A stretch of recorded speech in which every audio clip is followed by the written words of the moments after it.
Éric Nindou, nous sommes en train de continuer. Le chef de l'État a frappé fort. Une femme à la tête de la primature. Est-ce c'était un défi à relever ou bien c'était par nécessité que le chef de l'État voulait démontrer que la femme est capable de pouvoir être Premier ministre en République démocratique du Congo? Éric. Ce n'est pas un défi, si on entend par défi le fait de prendre un pari sur l'avenir. Non. D'abord, il faut savoir que Madame Judith Suminwa Tuluka a d'abord été désignée Premier ministre parce que c'est une femme compétente. C'est une Congolaise compétente.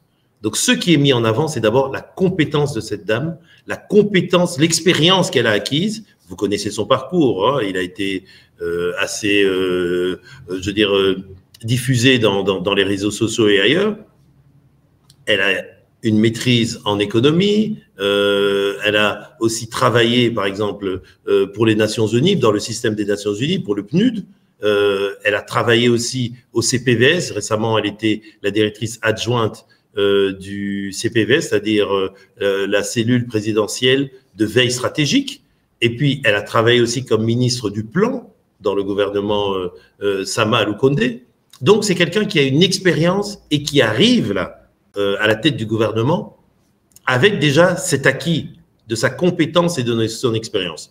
Et le fait que ce soit une femme, c'est tant mieux, comme on dit. C'est la cerise sur le gâteau, comme vous dites en anglais, de ice on the cake. C'est-à-dire, c'est quelque chose qu'on donne en plus à la société congolaise en disant, regardez, il y a aussi de la compétence chez nos mères, chez nos sœurs, chez nos femmes, chez nos filles. Parce que malheureusement, on voit quelle est notre société. Traditionnellement, les femmes n'ont pas la place qui leur revient. Les femmes, c'est la moitié du monde. Mais au Congo, c'est encore plus, et d'ailleurs ailleurs aussi, elles sont à peu près 60% de la population. Donc, elles doivent aussi participer au développement du pays. Et d'ailleurs, toutes les études sur le développement montrent que quand on donne plus de responsabilités à des femmes, déjà au sein de la cellule familiale, ça aide au développement de cette cellule familiale, à sortir de la pauvreté. Donc, ce qui se passe au niveau de la cellule familiale se reproduit au niveau de l'entreprise et peut-être au niveau aussi du pays. Donc, voilà pourquoi c'était très intéressant de donner sa chance d'abord à une Congolaise compétente, et tant mieux si c'est une femme, parce que je suis certain qu'elle fera du bon travail. Le premier mandat du chef de l'État, formé sous la coalition FCC-Cash. Pour avoir un gouvernement, 9 mois se sont écoulés. Mais cette fois-ci, le chef de l'État a une majorité écrasante au Parlement. Nous avons 2 mois qui se sont écoulés. Est-ce que la population congolaise peut être rassurée que le chef de l'État, avec le gouvernement de Mme Judith Suminwa, ne perdront pas du temps à trouver des solutions aux déshydratats de la population congolaise? Éric Nindou. Non, d'abord, voilà, vous êtes revenu là-dessus et vous avez raison parce que c'est vrai qu'on entend dans l'opinion publique parfois certaines critiques, certains reproches en disant « ça prend trop de temps ».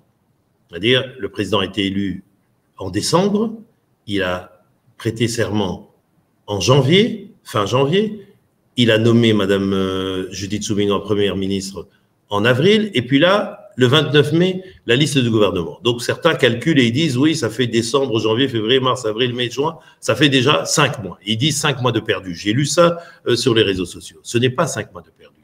Parce que non seulement, durant cette période-là, l'État continue à fonctionner. C'est ça qu'il ne faut pas oublier. Vu qu'on a un président élu, et le président, il représente le sommet de l'État.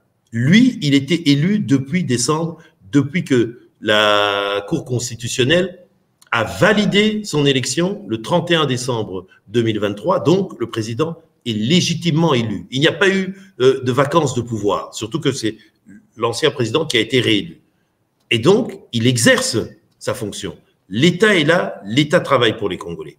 Peut-être qu'un gouvernement, comme on dit, en affaires courantes, puisque c'est le cas du gouvernement sortant, jusqu'à ce que le nouveau gouvernement soit investi, c'est un gouvernement, comme on dit, qui ne peut pas faire de grandes actions. Ça, c'est vrai, puisqu'il est en train de gérer les affaires courantes, les dépenses sont limitées et tout ça. Donc, on l'a senti un peu dans la population qu'il y avait une sorte de baisse de régime de l'activité économique.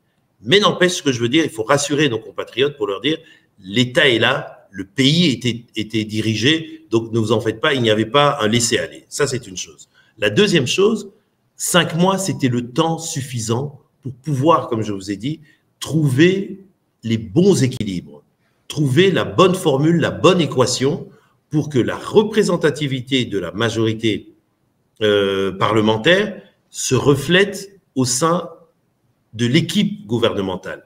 Et en même temps, ça permettait aussi de choisir les bonnes personnes. Parce que comme on dit,